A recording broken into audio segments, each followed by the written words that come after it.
تجلی اور تدلی تصوف و علوم القرآن کے دو الگ اصطلاحی الفاظ ہیں. ان کا سلوک و تصوف میں بھی اکثر صوفیاء نے ان کے متعلق لکھا بھی ہے اور یہ ان کے بارے میں بیان بھی کیا جاتا ہے. اللہ تعالیٰ کی صفات یا انوار کا بندے کے قلب پر اس انداز سے ظاہر ہونا کہ اس کے ایمان اور معرفت اور یقین میں اضافہ ہو.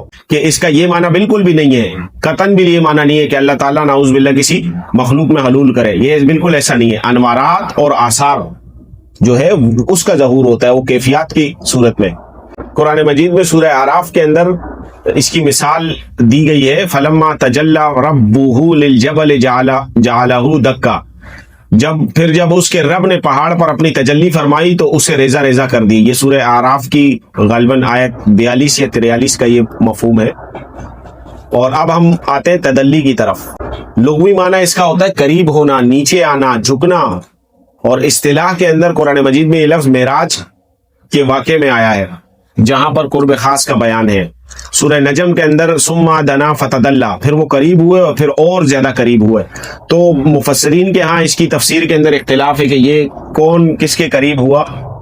تو زیادہ تر جمہور مفسرین نے اس سے مراد جبرائیل علیہ السلام کا رسول پاک صلی اللہ علیہ وسلم کے قریب آنا مراد لیا ہے. تو سلوک و تصوف میں تجلی و تدلی دو نہایت اہم اصطلاحات ہیں اور دونوں کا تعلق سالک کے روحانی سفر سے ہے، لیکن ان کا مفہوم، محل اور اثر جو ہے وہ ایک دوسرے سے تھوڑا سا جدا ہوتا ہے.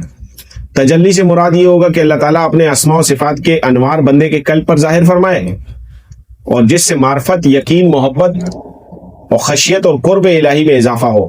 یہ ظہور بندے کے دل میں ہوتا ہے، نہ کہ ذات باری تعالیٰ کے حلول یا اتحاد کی صورت میں. بالکل حلول یا اتحاد نہیں ہوتا. یہ عقیدہ جو ہے یہ مسلمان صوفیاء کا نہیں ہے، نہ اسلامی تصوف و سلوک کے اندر اس چیز کا کوئی وہ ہوتا ہے. یہ سارا کا سارا جو ہندو عقیدہ ہے یا ہندو جوگی ہے یا جو ہندو میتھالوجی ہے اس کے اندر یہ حلول کے عقائد ہیں جو کہ غلط بھی ہیں.